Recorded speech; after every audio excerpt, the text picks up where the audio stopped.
क्या इस जन्म के कर्मों का फल इसी जन्म में मिलता है? यदि हां, तो पूर्व जन्म के कर्मों के फल का क्या होता है और पूर्व जन्म के कर्मों का फल किसे और कब मिलता है? नमस्कार प्रिय मित्रों। कर्म और फल मनुष्य के जीवन व्यतीत क्रियाओं के अनुसार होता है। हमारा पूर्व जन्म कब कहां कैसे था, शायद ही किसी को पता हो, क्योंकि जब इंसान जन्म लेता है तो वह एक शिशु के रूप में होता है और जब वह बड़ा होता है तो संसार के माया जाल में फंस जाता है।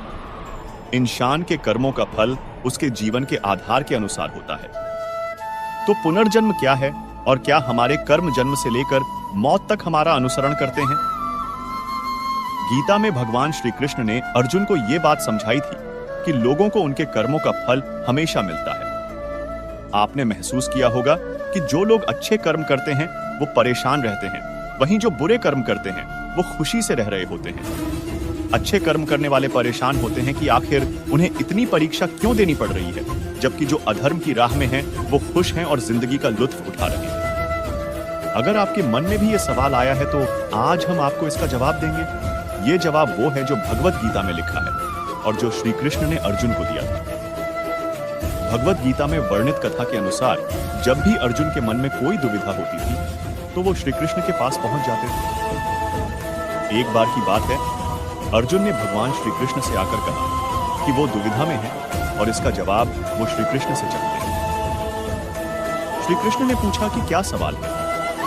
अर्जुन ने कहा, मुझे ये जानना है कि अच्छे लोगों के साथ हमेशा बुरा ही क्यों होता है, वहीं बुरे लोग खुशहाल दिखते हैं, और क्या पुनर्जन्म में भी पिछले कर्मों का फल मिलता है?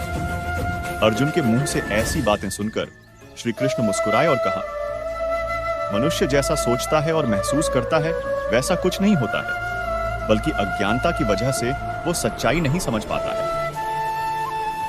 अर्जुन उनकी ये बात समझ नहीं पाए। इसके बाद श्री कृष्ण ने क्या कहा, वो बात हम इस वीडियो में जानते हैं। अगर आप भगवान श्री कृष्ण की पवित्र बातों को सुनना और समझना चाहते हो तो वीडियो को लास्ट तक पूरा देखें, क्योंकि इस वीडियो में आपको वह ज्ञान मिलेगा जो आपको कहीं और नहीं मिला होगा। श्री कृष्ण ने अर्जुन से कहा, पार्थ, मैं तुम्हें एक कथा सुनाता हूं।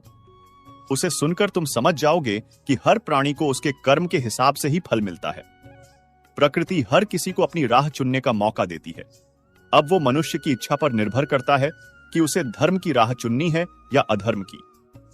कथा शुरू करते हुए श्री कृष्ण ने कहा, एक नगर में दो पुरुष रहा करते थे। एक पुरुष व्यापारी था जिसके जीवन में धर्म की बहुत महत्ता थी। वो पूजा पाठ में यकीन रखता था।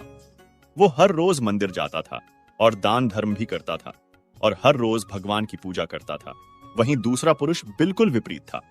वो हर रोज मंदिर तो जाता था, लेकिन पूजा करने नहीं, बल्कि मंदिर के बाहर से जूते चप्पल चुराने। उसे दान और धर्म से कोई लेना देना नहीं था और उसे भगवान पर विश्वास नहीं था। समय बीतता गया और एक दिन बहुत जोर की बारिश हो रही थी। इस वजह से मंदिर में पुजारी के अलावा कोई नहीं था।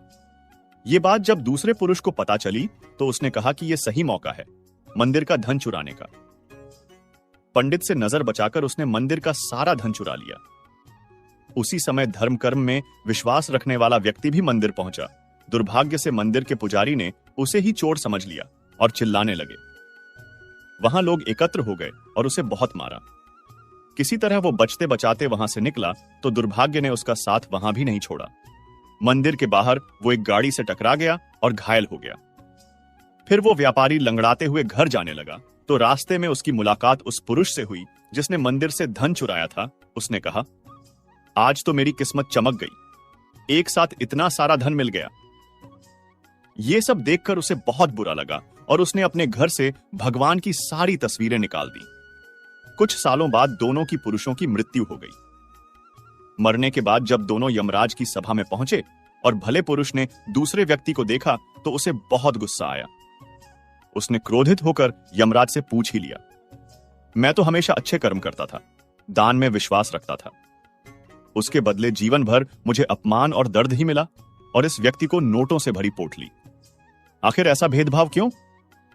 इस पर यमराज ने कहा, पुत्र, तुम गलत समझ रहे हो। जिस दिन तुम्हारी गाड़ी से टक्कर हुई थी वो दिन तुम्हारे जीवन का आखिरी दिन था। परंतु तुम्हारे अच्छे कर्मों की वजह से तुम्हारी मौत सिर्फ एक छोटी से चोट में बदल गई।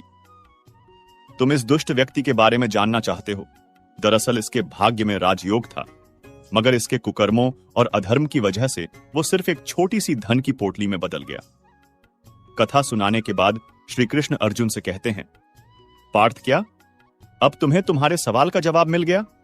ऐसा सोचना कि भगवान तुम्हारे कर्मों को नजरअंदाज कर रहे हैं, यह बिल्कुल भी सत्य नहीं है। भगवान हमें कब क्या किस रूप में दे रहा है मनुष्य को समझ में नहीं आता है, मगर आप अच्छे कर्म करते रहें तो भगवान की कृपा हमेशा बनी रहती है। इसलिए अपने अच्छे कर्मों को बदलना नहीं चाहिए, क्योंकि उसका फल हमें इसी जीवन में मिलता है। इसलिए मनुष्य का फर्ज है कि वो हमेशा अच्छे कर्म करते रहें, क्योंकि श्री कृष्ण ने गीता में भी बताया है कि किसी के द्वारा किया गया कर्म बेकार नहीं जाता है, चाहे वो अच्छा हो या बुरा। बहुत से लोग नास्तिक होते हैं, लेकिन फिर उनके साथ ऐसा कुछ होता है कि वे भगवान में विश्वास करने लग जाते हैं। मित्रों, बहुत साल पहले की बात है। एक आलसी और भोला भाला युवक था आनंद। दिन भर कोई काम नहीं करता, बस खाता ही रहता और सोए रहता। घर वालों ने कहा कि चलो जाओ, निकलो घर से, कोई काम धाम करते नहीं हो, बस पड़े रहते हो। वह घर से निकलकर यूं ही भटकते हुए एक आश्रम पहुंचा। वहां उसने देखा कि एक गुरुजी हैं और उनके शिष्य कोई काम नहीं करते, बस मंदिर की पूजा करते हैं। उसने मन में सोचा कि यह बढ़िया है, कोई काम धाम नहीं, बस पूजा ही तो करना है। गुरुजी के पास जाकर पूछा, क्या मैं यहां रह सकता हूं? गुरुजी बोले, हाँ हाँ, क्यों नहीं, लेकिन मैं कोई काम नहीं कर सकता हूं। गुरुजी ने कहा, कोई काम नहीं करना है, बस पूजा करनी होगी। आनंद ने कहा, ठीक है, वह तो मैं कर लूंगा। अब आनंद महाराज के आश्रम में रहने लगा। ना कोई काम, ना कोई धाम, बस सारा दिन खाते रहो और प्रभु भक्ति में भजन गाते रहो। महीना भर हो गया, फिर एक दिन आई एकादशी। उसने रसोई में जाकर देखा कि खाने की कोई तैयारी नहीं। उसने गुरुजी से पूछा कि आज खाना नहीं बनेगा क्या? गुरुजी ने कहा, नहीं, आज तो एकादशी है, तुम्हारा भी उपवास है। उसने कहा, नहीं, अगर हमने उपवास कर लिया तो कल का दिन ही नहीं देख पाएंगे। हम नहीं कर सकते उपवास, हमें तो भूख लगती है। आपने पहले क्यों नहीं बताया? गुरुजी ने कहा, ठीक है, तुम ना करो उपवास, पर खाना भी तुम्हारे लिए कोई और नहीं बनाएगा, तुम खुद बना लो। मरता क्या ना करता, गया रसोई में। गुरुजी फिर आए, देखो, अगर तुम खाना बना लो तो राम जी को भोग जरूर लगा लेना और नदी के उस पार जाकर बना लो रसोई। ठीक है। लकड़ी, आटा, तेल, घी, सब्जी लेकर आनंद महाराज चले गए। जैसे तैसे खाना भी बनाया। खाने लगा तो याद आया कि गुरुजी ने कहा था कि राम जी को भोग लगाना है। लगा भजन गाने, आओ मेरे राम जी, भोग लगाओ जी, प्रभु राम आइए, श्री राम आइए, मेरे भोजन का भोग लगाइए। कोई ना आया तो वह बेचैन हो गया कि यहां तो भूख लग रही है और राम जी आ ही नहीं रहे। भोला मानस जानता नहीं था कि प्रभु साक्षात तो आएंगे नहीं, पर गुरुजी की बात मानना जरूरी है। फिर उसने कहा, देखो प्रभु राम जी, मैं समझ गया कि आप क्यों नहीं आ रहे हैं। मैंने रूखा सूखा बनाया है और आपको तर माल खाने की आदत है, इसीलिए नहीं आ रहे हैं। तो सुनो प्रभु, आज वहां भी कुछ नहीं बना है, सबको एकादशी है, खाना हो तो यह भोग ही खा लो।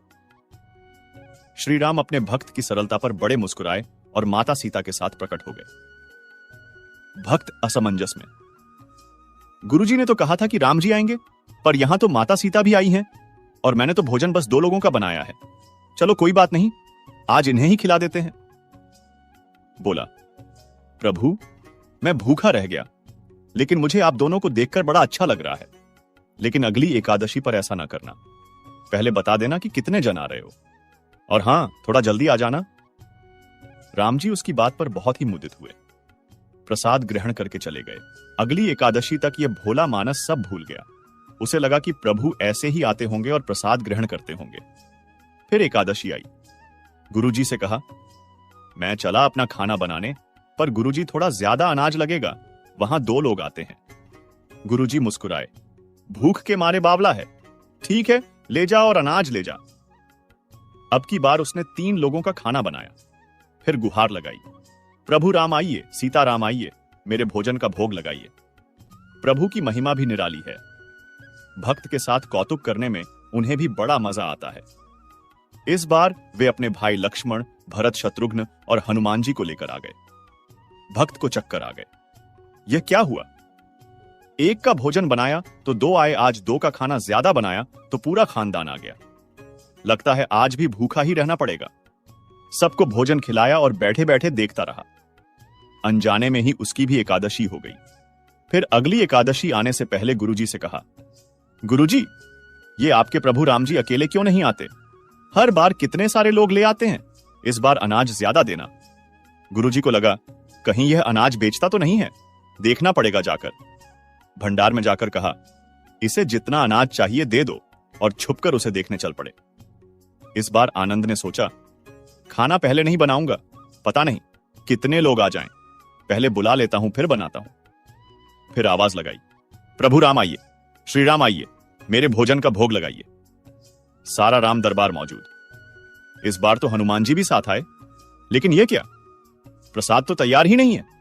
भक्त ठहरा भोला भाला, बोला, प्रभु इस बार मैंने खाना नहीं बनाया। प्रभु ने पूछा क्यों? बोला, मुझे मिलेगा तो है नहीं, फिर क्या फायदा बनाने का, आप ही बना लो और खुद ही खा लो। राम जी मुस्कुराए। सीता माता भी गदगद हो गईं उसके मासूम जवाब से। लक्ष्मण जी बोले, क्या करें प्रभु? प्रभु बोले, भक्त की इच्छा है, पूरी तो करनी ही पड़ेगी, चलो लग जाओ काम में। लक्ष्मण जी ने लकड़ी उठाई, माता सीता आटा गूंथने लगी। भक्त एक तरफ बैठकर देखता रहा। माता सीता रसोई बना रही थी तो कई ऋषि मुनि व यक्ष गंधर्व प्रसाद लेने आने लगे। इधर गुरुजी ने देखा कि खाना तो बना नहीं, भक्त एक कोने में बैठा है। पूछा, बेटा क्या बात है, खाना क्यों नहीं बनाया? बोला, अच्छा किया गुरुजी, आप आ गए, देखिए कितने लोग आते हैं प्रभु के साथ। गुरुजी बोले, मुझे तो कुछ नहीं दिख रहा, तुम्हारे और अनाज के सिवा। भक्त ने माथा पकड़ लिया। एक तो इतनी मेहनत करवाते हैं प्रभु, भूखा भी रखते हैं, और ऊपर से गुरुजी को दिख भी नहीं रहे, यह और बड़ी मुसीबत है। उसने प्रभु श्री राम से कहा, आप गुरुजी को क्यों नहीं दिख रहे हैं? प्रभु बोले, मैं उन्हें नहीं दिख सकता। बोला, क्यों? वे तो बड़े पंडित हैं, ज्ञानी हैं, विद्वान हैं, उन्हें तो बहुत कुछ आता है, उनको क्यों नहीं दिखते आप? प्रभु बोले, माना कि उनको सब आता है, पर वे सरल नहीं हैं तुम्हारी तरह, इसलिए उनको नहीं दिख सकता। आनंद ने गुरुजी से कहा, गुरुजी, प्रभु कह रहे हैं कि आप सरल नहीं हैं, इसलिए आपको नहीं दिखेंगे। गुरुजी रोने लगे और कहने लगे कि वाकई मैंने सब कुछ पाया, पर सरलता नहीं पा सका, तुम्हारी तरह, और प्रभु तो मन की सरलता से ही मिलते हैं। प्रभु प्रकट हो गए और गुरुजी को भी दर्शन दिए। इस तरह एक भक्त के कहने पर प्रभु ने रसोई भी बनाई। मित्रों, भक्त और भगवान का रिश्ता सबसे पवित्र रिश्ता होता है। इसमें कपट के लिए कोई स्थान नहीं रहता। जितने सच्चे मन से भक्त भगवान को भक्तिभाव से याद करता है, भगवान भी भक्त को उतने ही सच्चे मन से अपनाते हैं। भगवान को रुपयों की चाह नहीं होती, वे केवल भक्त के भाव देखते हैं। यदि सच्चे मन से भगवान को सूखी रोटी भी अर्पित की जाए तो वे उसे भी स्वीकार कर लेते हैं, जबकि छल कपट से कमाई गई दौलत से दिए गए हीरे मोती भी भगवान के लिए मिट्टी समान है। दूसरों की मदद करके हम भगवान की भक्ति कर लेते हैं। साईं बाबा ने तो पानी से दिए जला दिए थे। वे कहते हैं कोई भी धर्म अलग नहीं है, न ही कोई भी धर्म छोटा या बड़ा होता है, बस उस भगवान को मानने के तरीकों में अंतर है। बाकी भगवान तो एक है, हम सभी उसी की संतान हैं। गरीब, लाचार, बेबस और जरूरतमंद लोगों की मदद करना ही सच्चे अर्थों में भगवान की सेवा करना है। कभी भी किसी का दिल नहीं दुखाना चाहिए। हमेशा गरीब और जरूरतमंद लोगों की हर संभव मदद करनी चाहिए। माता पिता की सेवा करना 100 यज्ञ के समान। आज के युग में नई पीढ़ी माता पिता की सेवा नहीं करना चाहते। आप लोग कितना भी धन अर्जित कर लें, लेकिन सच्चा सुख और शांति तभी मिलेगी जबकि आपके माता पिता खुश रहेंगे। माता पिता की सेवा करना 100 यज्ञ करने के बराबर है। बचपन में जिस तरह माता पिता हमारी देखरेख करते हैं, उनके वृद्धा होने पर हमें भी उनकी वैसे ही देखभाल और सेवा करना चाहिए। मित्रों, एक बार की बात है, एक सुप्रसिद्ध संत नामदेव थे। वे विठल भगवान के बहुत बड़े भगत हुए हैं। उनका ध्यान सदा विठल भगवान के दर्शन, भजन और कीर्तन में ही लगा रहता था। सांसारिक कार्यों में उनका जरा भी मन नहीं लगता था। वे एकादशी व्रत के प्रति पूर्ण निष्ठावान थे। वे उस दिन जल भी नहीं पीते थे। एकादशी की संपूर्ण रात्रि को हरिनाम संकीर्तन करते थे। एकादशी को वे न अन्न खाते और न किसी को खिलाते। एक दिन एकादशी की रात्रि को वे हरिनाम संकीर्तन कर रहे थे। उनके साथ अनेकानेक भक्त भी संकीर्तन कर रहे थे। अचानक एक क्षीणकाय हड्डियों का ढांचा मात्र एक वृद्ध ब्राह्मण उनके द्वार पर आया और बोला, मैं अत्यंत भूखा हूं, मुझे भोजन कराओ, अन्यथा मैं भूख के मारे मर जाऊंगा। श्री नामदेव जी बोले, मैं एकादशी को न अन्न खाता हूं और न अन्न किसी और को खिलाता हूं। इसीलिए ब्राह्मण देवता, आप सुबह के सूर्योदय का इंतजार करो, व्रत का पारण कर आपको भर पेट भोजन कराऊंगा। ब्राह्मण बोला, मुझे तो अभी ही भोजन चाहिए। मैं 120 वर्ष का बूढ़ा हूं। एकादशी व्रत 8 वर्ष से लेकर 80 वर्ष तक के लोगों के लिए है। मैं भूख से मर जाऊंगा और तुमको ब्रह्म हत्या का पाप लगेगा। श्री नामदेव जी ने कहा, ब्राह्मण देवता चाहे कुछ भी हो जाए, मैं आपको भोजन नहीं करा सकता। कृपया आप सुबह तक प्रतीक्षा करें। श्री नामदेव जी के ऐसे व्यवहार के प्रति अन्य ग्रामवासियों ने नामदेव जी को निष्ठुर कहा और ब्राह्मण को भोजन देना चाहा, परंतु ब्राह्मण ने भोजन लेने से इनकार कर दिया और कहा, यदि मैं भोजन ग्रहण करूंगा तो सिर्फ और सिर्फ नामदेव से ही करूंगा। श्री नामदेव जी ने जब ब्राह्मण को भोजन न दिया तो कुछ ही समय में उसके प्राण पखेरु उड़ गए। वहां उपस्थित सभी लोग श्री नामदेव जी के प्रति अपशब्द कहने लगे और उन्हें हत्यारा कहकर संबोधित करने लगे। श्री नामदेव जी कुछ न बोले, पूर्ववत विट्ठल भगवान के भजन और कीर्तन में ही लगे रहे तथा एक पल के लिए उठे और मृतक शरीर को ढक कर रख दिया। वह मृत देह के समक्ष नाम संकीर्तन करते रहे। प्रातःकाल श्री नामदेव जी ने व्रत पारण किया और एक चिता बनवाई। स्वयं उस ब्राह्मण के पार्थिव शरीर को अपनी गोद में लेकर चिता पर बैठ गए। चिता को प्रज्वलित किया गया। जब आग की लपटें श्री नामदेव जी तक पहुंचने ही वाली थीं, तो अचानक वह ब्राह्मण उठा और श्री नामदेव जी को उठाकर चिता से बाहर कूद पड़ा। जब तक नामदेव जी कुछ समझ पाते, वह बूढ़ा अंतर्धान हो गया। स्वयं विट्ठल भगवान ही उनकी परीक्षा लेने आए थे। इस घटना को देखकर सब आश्चर्यचकित हो गए और श्री नामदेव जी की जय जयकार करने लगे। धन्य हैं श्री नामदेव जी। चित्त में प्रज्ञा का प्रकाश, ज्ञान का दीपक जले, तभी ठाकुर जी का निराकार स्वरूप दिखाई देता है। भागवत श्रवण से चित्त रूपी दीपक जलाने का प्रयास मानव को करना चाहिए। मानव को अज्ञानता से लड़ना चाहिए, मगर आलोचना और अज्ञानता पर चर्चा करके अपना समय बर्बाद नहीं करना चाहिए। मित्रों, एक बार एक भक्त था। वह रोज बिहारी जी के मंदिर जाता था, पर मंदिर में बिहारी जी की जगह उसे एक ज्योति दिखाई देती थी। मंदिर में बाकी के सभी भक्त कहते, वाह, आज बिहारी जी का रूप कितना अच्छा है, बिहारी जी का मुकुट ऐसा, उनकी पोशाक ऐसी। तो वह भक्त सोचता, बिहारी जी सबको दर्शन देते हैं, पर मुझे क्यों केवल एक ज्योति दिखाई देती है। हर दिन ऐसा होता। एक दिन बिहारी जी से बोला, ऐसी क्या बात है कि आप सबको तो दर्शन देते हैं, पर मुझे दिखाई नहीं देते। कल आपको मुझे दर्शन देना ही पड़ेगा। अगले दिन मंदिर गया, फिर बिहारी जी उसे ज्योत के रूप में दिखे। वह बोला, बिहारी जी, अगर कल मुझे आपने दर्शन नहीं दिए तो मैं यमुना जी में डूबकर मर जाऊंगा। उसी रात में बिहारी जी एक कोढ़ी के सपने में आए, जो कि मंदिर के रास्ते में बैठा रहता था, और बोले, तुम्हें अपना कोढ़ ठीक करना है। वह कोढ़ी बोला, हां भगवान। भगवान बोले, तो सुबह मंदिर के रास्ते से एक भक्त निकलेगा, तुम उसके चरण पकड़ लेना और तब तक मत छोड़ना जब तक वह ये ना कह दे कि बिहारी जी तुम्हारा कोढ़ ठीक करे। अगले दिन वह कोढ़ी रास्ते में बैठ गया। जैसे ही वह भक्त निकला, उसने चरण पकड़ लिया और बोला, पहले आप कहो कि मेरा कोढ़ ठीक हो जाए। वह भक्त बोला, मेरे कहने से क्या होगा, आप मेरे पैर छोड़ दीजिए। कोढ़ी बोला, जब तक आप ये नहीं कह देते कि बिहारी जी तुम्हारा कोढ़ ठीक करे तक मैं आपके चरण नहीं छोड़ूंगा। भक्त वैसे ही चिंता में था कि बिहारी जी दर्शन नहीं दे रहे। ऊपर से यह कोढ़ी पीछे पड़ गया तो वह झुंझलाकर बोला, जाओ बिहारी जी तुम्हारा कोढ़ ठीक करे, और मंदिर चला गया। मंदिर जाकर क्या देखता है, बिहारी जी के दर्शन हो रहे हैं।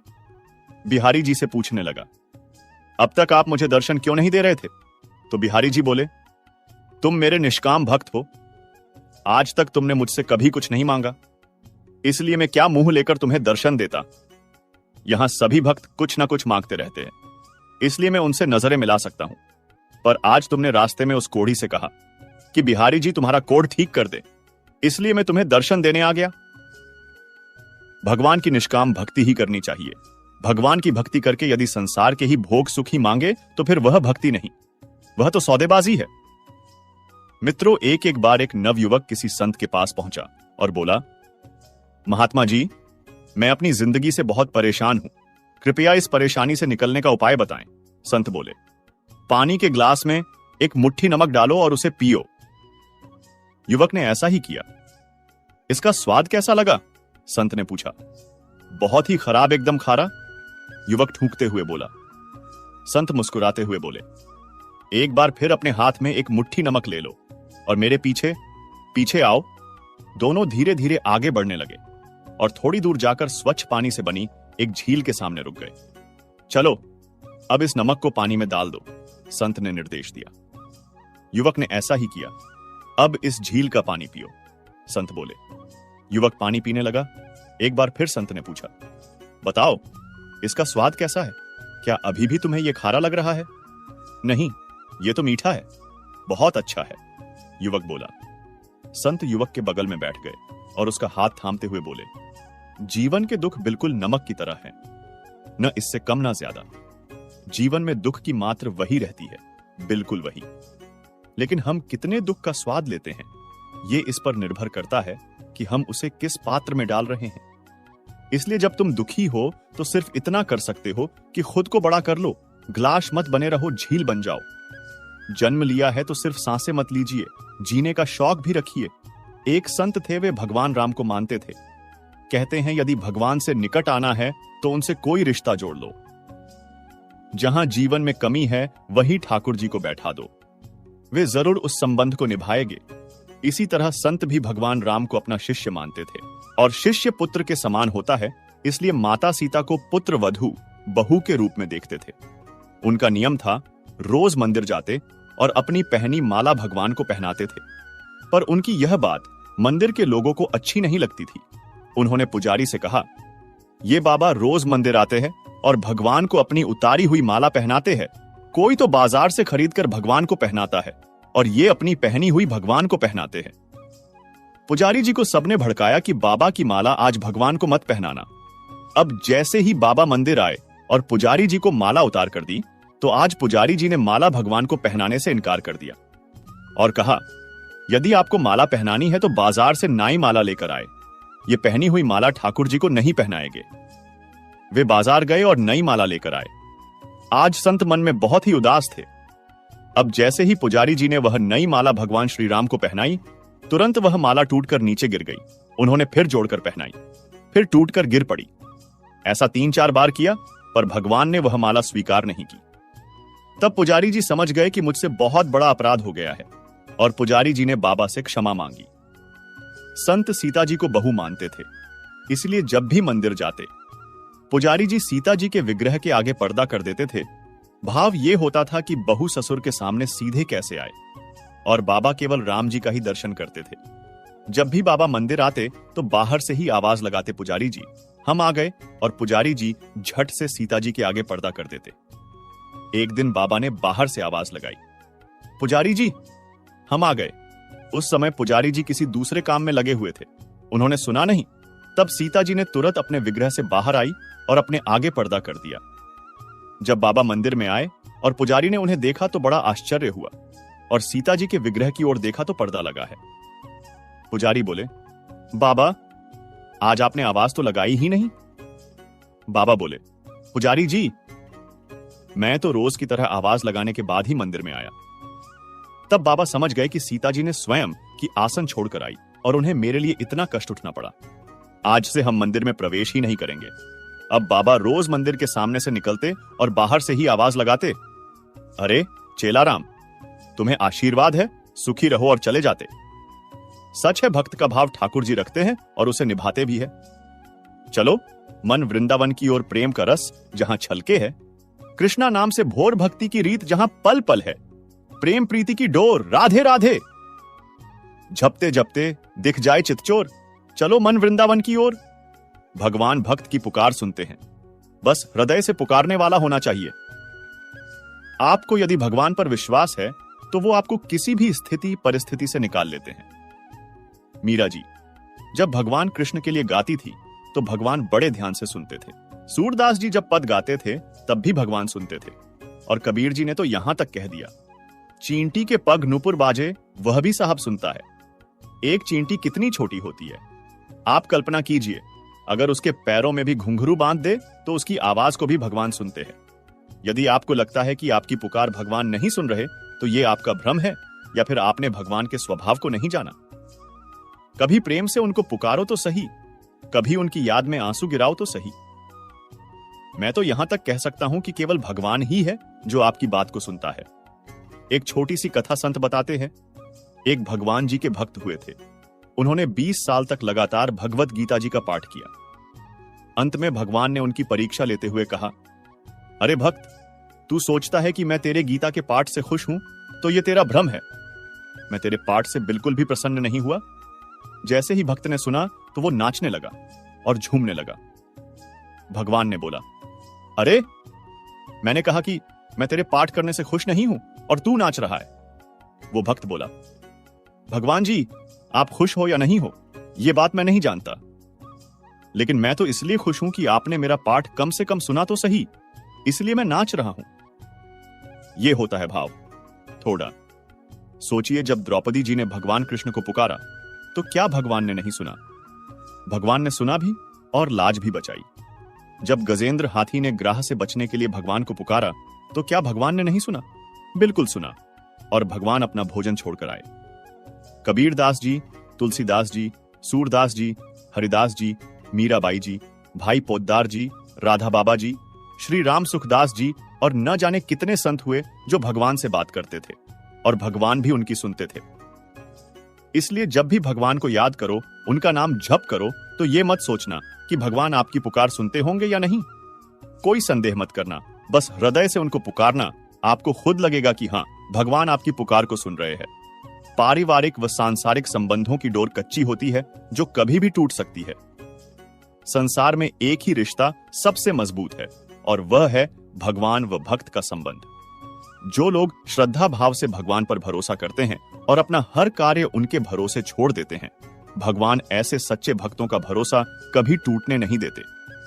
भक्त जब संकट में होता है तो स्वयं भगवान अपने भक्त की मदद करने आते हैं।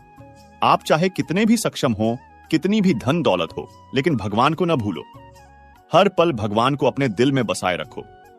भगवान के अमीर भक्त ने भक्ति में सब कुछ लुटा दिया, और जब भक्त पर संकट आया तो स्वयं भगवान द्वारकाधीश भक्त की बेटी का मायरा भरने पहुंचे। बेटी का ऐसा मायरा आज तक न किसी ने भरा और न कभी भर पाएगा। नानी बाई का मायरा तो आप सबने सुना ही होगा। भक्त नरसिंह ने मायरा भरने भगवान को बुलाया था। नानी बाई के पिता नरसिंह ने भगवान की भक्ति में अपना सब कुछ लुटा दिया। वे सूरदासों के साथ केवल भगवान श्री कृष्ण की भक्ति करने में ही लीन रहते थे। उनकी पुत्री नानी बाई बड़े घर में ब्याही गई थी। सालों बाद नानी बाई की लड़की की जब शादी होने लगी तो नानी बाई के ससुराल वाले उसके गरीब पिता को शादी में नहीं बुलाना चाहते थे। समधी श्री रंगजी महाराज ने शादी का न्योता भेजा तो कार्ड पर नरसिंह का नाम न लिखकर भगवान का नाम लिख दिया। ब्राह्मण के हाथ से मिले निमंत्रण पत्र को पिता नरसिंह अपने आराध्य श्री कृष्ण के चरणों में अर्पित कर देते हैं। वे भगवान से कहते हैं कि बेटी के घर मायरा भात भरने का न्योता आपको मिला है। अब भात कैसे भरना है ये आप जानो। बेटी के ससुराल जाने पर धनवान समद्धि समधिन द्वारा अपमानित किया जाता है।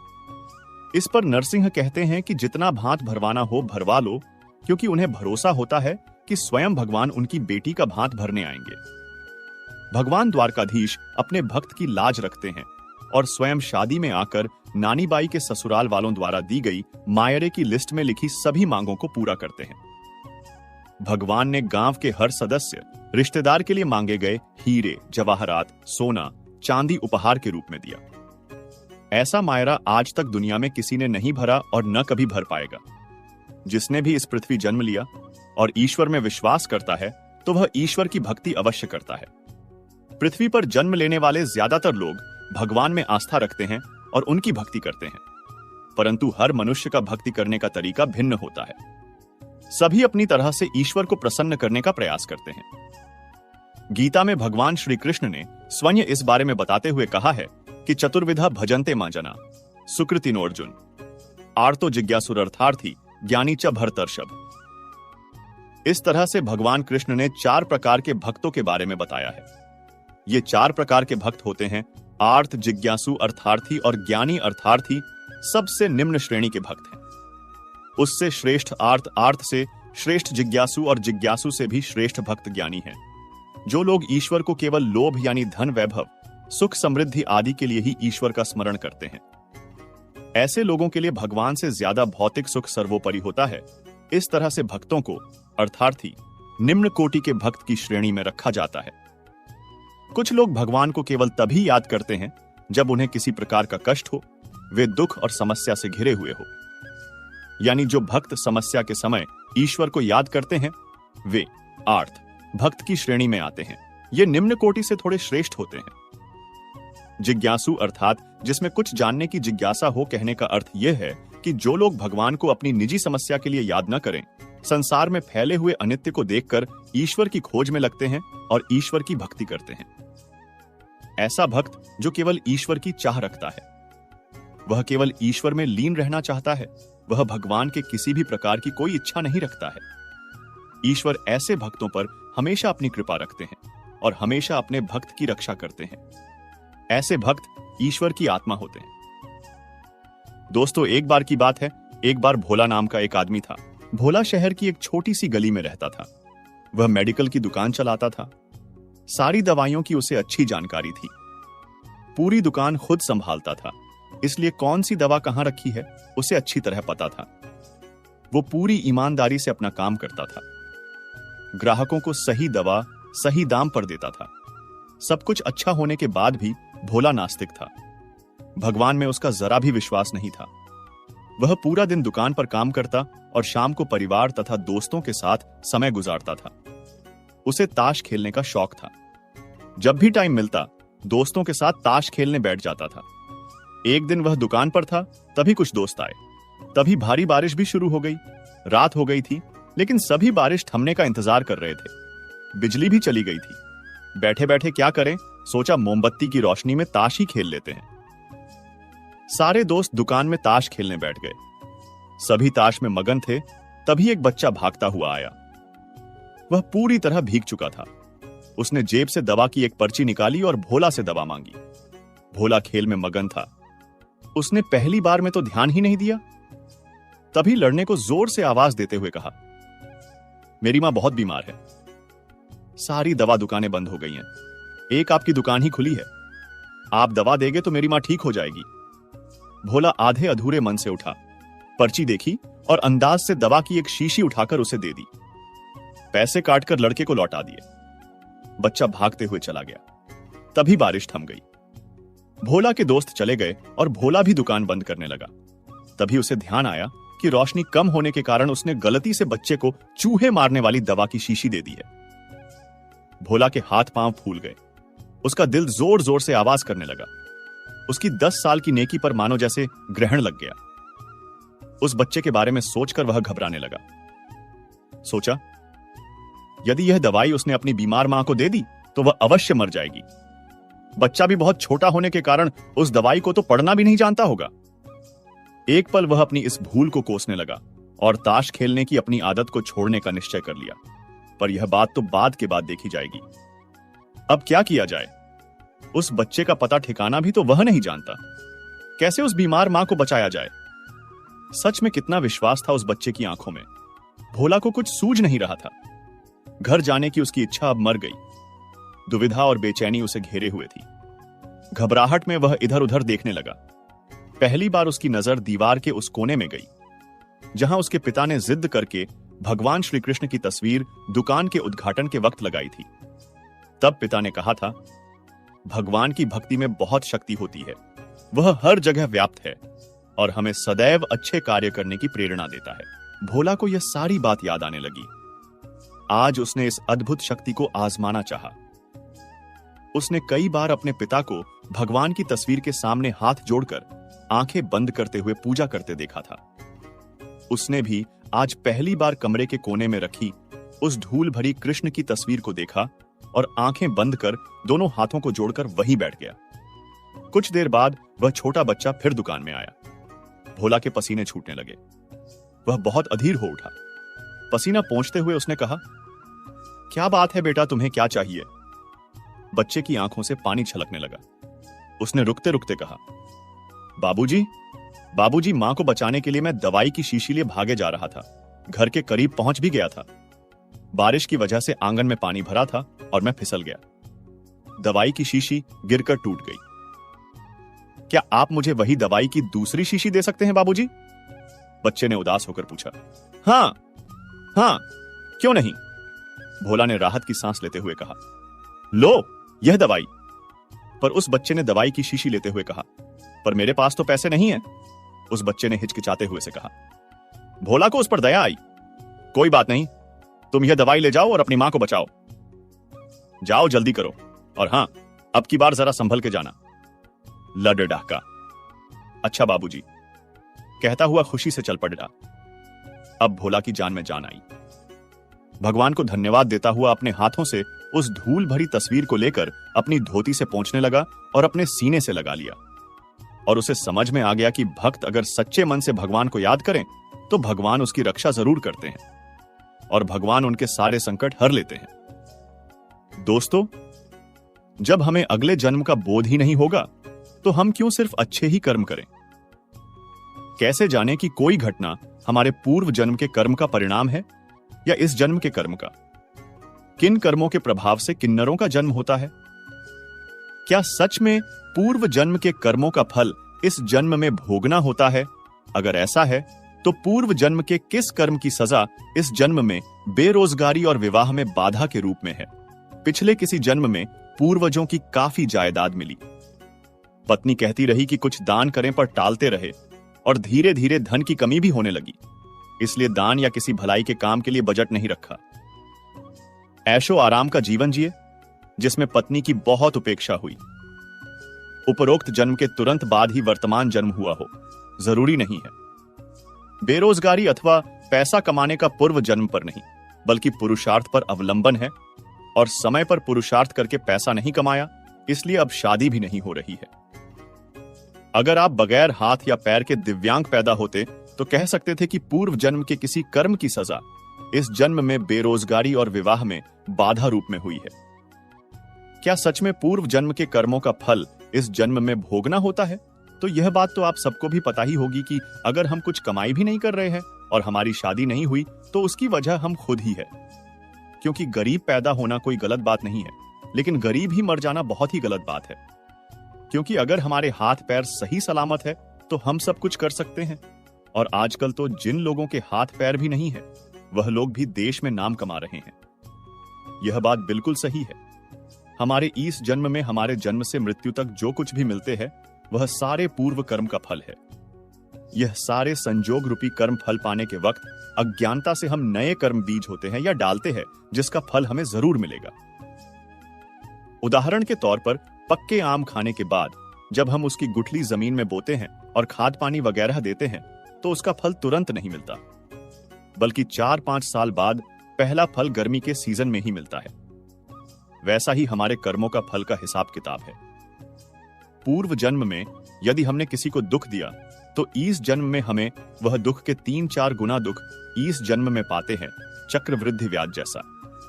उससे उल्टा पूर्व जन्म में हमने किसी को सुख दिया तो वह भी 3-4 गुना होकर मिलता है।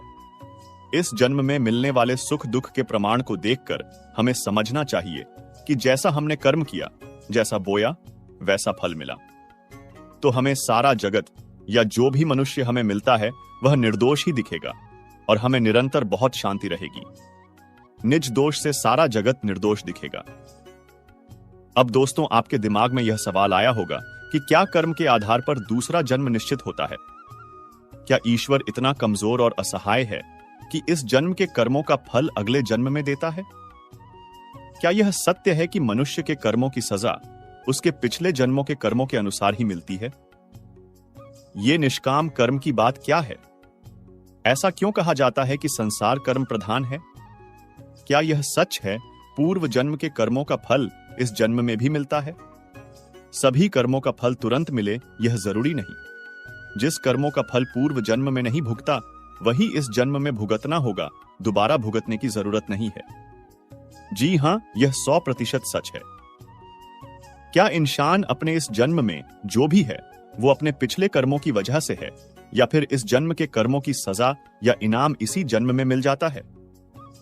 पिछले जन्मों के संचित कर्मों से यह जन्म मिला है, लेकिन कुछ भी बनने के लिए इस जन्म के कर्मों का होना भी अत्यंत आवश्यक है। बिना कर्म किए कुछ नहीं होता है। संचित पूर्व जन्मों के और क्रियमाण वर्तमान जीवन के, दोनों प्रकार के कर्मों का फल हमारा जीवन है। अब क्या पिछले जन्म के कर्मों को टाला जा सकता है? बिल्कुल, तलवार की चोट सुई की चोट बनकर आएगी जीवन में। कर्म फल प्रारब्ध बनकर कई जीवन में पीछा करते हैं। जैसे भूखा बछड़ा भूख लगने पर मां को तलाश ही लेगा, दूध पीने को उसी प्रकार। लेकिन जब हम सद्गुरु की शरण में जाते हैं या अपना जीवन इष्ट भक्ति या मानव सेवा में लगाते हैं, तब प्रारब्ध बड़ा पत्थर बनकर हमारे ऊपर गिरकर जो चोट देने वाला था, जिसको शायद हम सह नहीं पाते, वह पत्थर छोटे छोटे टुकड़े बनकर जीवन में गिरेंगे, जिसे हम आसानी से सहन कर प्रारब्ध खत्म कर लेंगे। जीवन में कई उदाहरण मैं देख चुका हूं, खुद पर और अन्य पर। प्रारब्ध को टालने के लिए कई गुना धर्म, अच्छे कर्म, सद्गुरु शरण, इष्ट भक्ति का मार्ग लेना पड़ेगा। क्या पिछले जन्म के कर्मों को टाला जा सकता है? हां, पुण्य करने से कर्म भोग को टाला जा सकता है, पर खत्म नहीं होता। केवल पुण्य के अधिकता से पुण्य भोग करने से पाप भोग पुण्य रहते टलता रहेगा, लेकिन क्षीण नहीं होता है। क्या पिछले जन्म के कर्मों का फल या दुख इस जन्म में भी मिलते हैं? पिछले जन्मों का कर्म का फल इस जन्म में बिल्कुल मिलता है, लेकिन आप अच्छा कर्म करेंगे तो आपको लाभ इस जन्म में जरूर मिलेगा। गलत काम करेंगे तो आप अपराध बोध से गिरे रहेंगे। न केवल पिछले एक ही जन्म का, अपितु जब तक किसी कर्म का भुगतान नहीं होता है, तब तक पिछले अनेक जन्मों के कर्म भी संचित रह सकते हैं। यह ईश्वरीय व्यवस्था है, इसे पूर्णतया कोई नहीं जान सकता है। जब हमारा जन्म ही पिछले जन्म के कर्मों के आधार पर होता है, तो पिछले जन्म के कर्मों के भोग पर संदेह क्यों? और जिसे हम सब भाग्य कहते हैं, वह भी तो कर्मफल ही है। पूर्वकृत कर्म जो कि पिछले जन्मों में जीव ने किए हैं, उन्हीं से उसके संस्कारों का निर्माण होता है। ये संस्कार सूक्ष्म शरीर के अंतःकरण के चित्त की स्मृति में संचित होते रहते हैं। इन्हीं संस्कारों का कुछ चुना हुआ भाग वर्तमान के जीवन में भोगने हेतु चुना जाता है। इस चुने हुए संस्कार के भाग को प्रारब्ध कहते हैं। यदि प्रारब्ध में अच्छे कर्मों से बने संस्कार चयनित हैं, तो जीव को वर्तमान में अच्छे भोग भोगने को प्राप्त होंगे। इसी प्रकार मिश्रित व बुरे प्रारब्ध को भी समझा जाए। यद्यपि प्रारब्ध भोगने में किसी प्रकार की स्वतंत्रता जीव की नहीं है, क्योंकि ईश्वर कर्म फल भोग का नियंता है। जैसे कर्म वैसा भोग, पर जीव कर्म करने हेतु स्वतंत्र है। कर्म करने में कोई परतंत्रता ईश्वर ने जीव पर नहीं थोपी है। जीव चाहे अच्छे कर्म करे या बुरे, वही उसका फल भोग करेगा। यदि किसी का प्रारब्ध उत्तम है, तो उस जीव के भोग उत्तम दिखेंगे। यदि वह गलत कर्म भी कर रहा है, तो जब तक उत्तम भोग समाप्त न हो जाएगा, वह उत्तम फल भोगता हुआ दिखेगा। पर अभी तो वह बुरे कर्म खूब कर रहा है। जैसे ही उस जीव का उत्तम भोग समाप्त हो जाएगा, उसके बुरे कर्मों का फल भोग प्रारंभ हो जाएगा। इसलिए जो पूर्वकृत कर्म है, वो वर्तमान का भाग्य है, और जो अभी वर्तमान के कर्म हैं, वो आगामी भाग्य बनाएंगे। जिस जन्म में कर्म करते हैं, यदि किसी कारणवश उसी जन्म में फल प्राप्त नहीं हुआ, तो आगे के किसी जन्म में उसका फल मिलता है। देवी भागवत में बताया गया है, अवश्यमेव भोक्तव्यं कृतं कर्म शुभाशुभम। और भविष्य पुराण कहता है, इह जन्म कृतं कर्म पर जन्मानि प्राप्यते। भीष्म पितामह तीर के शैया पर पड़े पड़े प्राण त्यागे, यह उनके 100 जन्म पहले का कर्मफल था। क्या पूर्व जन्म में किए हुए कर्मों का फल इस जन्म में भुगतना होता है? 2 साल की बच्ची के साथ यौन हिंसा होती है। अगर कोई कहे कि भगवान ने उसे पुराने जन्मों के पाप की सजा दी है, तो ऐसी बातों पर मैं यकीन नहीं करता। इतना क्रूर तो किसी भी देश का कानून नहीं जो किसी भी गलती की ऐसी पाशविक सजा दे। तो फिर वह भगवान जो सबका पालनहार है, दयावान है, वह ऐसा कैसे कर सकता है? जब हमें अपना पुराना जन्म याद नहीं, तो फिर पुराने जन्म के कर्मों का फल अगले जन्म में मिलने का औचित्य भी क्या है? कोई व्यक्ति इस जन्म में अंधाधुंध पाप किए जा रहा है और भगवान उसे पुराने जन्म के कर्मों की वजह से खुशियां दे, यह तो बहुत ही अजीब बात हुई। पिछले जन्म के कर्मों का फल इस जन्म में क्यों? उसी जन्म में क्यों नहीं हिसाब बराबर किया जाए? पिछले जन्म में जो था, वह व्यक्ति कोई और था। गीता में कहा गया है कि आत्मा पुराने वस्त्र छोड़कर नए वस्त्र धारण कर लेती है। इसलिए इस नए जन्म में नए वस्त्र रूपी शरीर वाला व्यक्ति भी कोई और है। किसी एक व्यक्ति के कर्मों का इनाम या सजा किसी दूसरे व्यक्ति को नहीं दिया जा सकता। यह अन्याय है। और 2 साल के बच्चों को सजा देना तो अत्यंत जाहिल है। तो आप कहेंगे कि फिर ऐसा होता क्यों है कि कोई व्यक्ति पाप भी करे तब भी समृद्ध होता है और कोई व्यक्ति ईमानदार होते हुए भी यातनाएं सहता है? यही सवाल सभी समस्याओं का कारण है। इसी सवाल का जवाब देने के लिए पुराने जन्मों के कर्मों के फल वाला वाहियात स्पष्टीकरण दे दिया गया है। इस सवाल का जवाब दिया जाना अति आवश्यक था, क्योंकि यह बहुत ही खतरनाक सवाल है। ऐसा सवाल दिमाग में आ जाए तो व्यक्ति नास्तिक बन सकता है। अर्थात भगवान ने दुनिया बनाई तो सही, लेकिन अब दुनिया स्वयं चल रही है। या फिर वह खुद का ऐसा कोई जवाब मिल सकता है कि भगवान किसी स्कूल प्रिंसिपल की तरह स्कूल के मामलों में केवल कभी कभी दखल देता है। सबसे बड़ी बात यह है कि वह सोचने लगेगा। वह नहीं मानेगा कि सब कुछ भगवान करवा रहा है और जो होता है वह अच्छे के लिए होता है। जो होता है वह उसे अच्छे के लिए बनाने के लिए संघर्षशील हो जाएगा। कोई आदमी अपने हिंदू या मुस्लिम होने पर गर्व नहीं करेगा, क्योंकि जब उसने इसके लिए कुछ किया ही नहीं तो गर्व कैसा। इसलिए बताया जाता है कि यह पुराने जन्मों के कर्मों का फल है। व्यक्ति अगले जन्म में भी उसी धर्म में पैदा होने की इच्छा व्यक्त नहीं करेगा। वह जान जाएगा कि सभी धर्मों के लोग एक ही भगवान ने बनाए हैं। उसका हिंदू होना मात्र इसलिए है क्योंकि उस हिंदू परिवार में जो भी बच्चा पैदा होता तो वह हिंदू ही होता। इसके पीछे भगवान की कोई योजना नहीं है। हिंदू चाहे तो धर्म परिवर्तन करके मुस्लिम बन सकता है और मुस्लिम हिंदू बन सकता है। इससे भी ज्यादा रोचक तो यह है कि मुस्लिम होने पर भी वेद या गीता पढ़ने पर कोई पाबंदी नहीं है। हिंदू भी बिना धर्म परिवर्तन किए बिना पढ़ सकते हैं।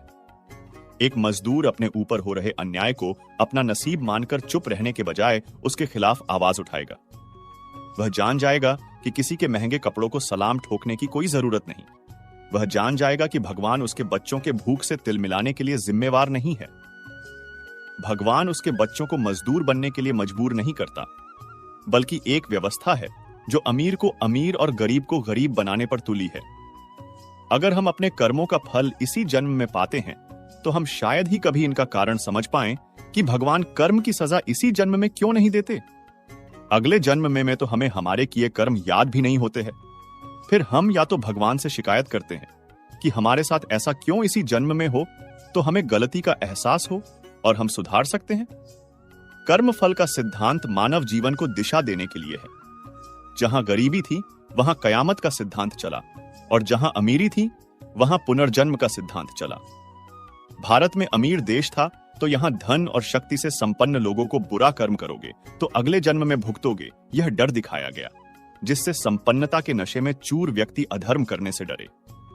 लेकिन जहां गरीबी थी वहां यह पुनर्जन्म का भय नहीं चलना था। काहे कि जब इसी जन्म में लाले पड़े हैं तो अगले जन्म की चिंता किसे होगी। तो फिर वहां कयामत का सिद्धांत चला कि जो भी है वो यही जीवन है। इस जीवन का पूरा उपयोग करो, कर्म करो, धन संपदा अर्जित करो, गरीबों का भला करो, आदि आदि। अगर कर्म करने क्या हमें पिछले जन्म का कर्म इस जन्म में भोगना होता है। कर्म किसी भी जन्म का हो, अगर उदय में आना बाकी है तो आगे कभी भी किसी भी जन्म में आ सकता है। अभी तो इसी जन्म के मिल रहे हैं, तभी कहते हैं जैसा बोओगे वैसा ही काटोगे। तो हमें हमेशा अच्छे ही कर्म करने चाहिए और बुरे कर्मों से बचना चाहिए। तो दोस्तों, कैसा लगा आपको मेरा यह वीडियो? कमेंट, लाइक, शेयर जरूर करें और ऐसे ही वीडियो और पाने के लिए चैनल को सब्सक्राइब करें।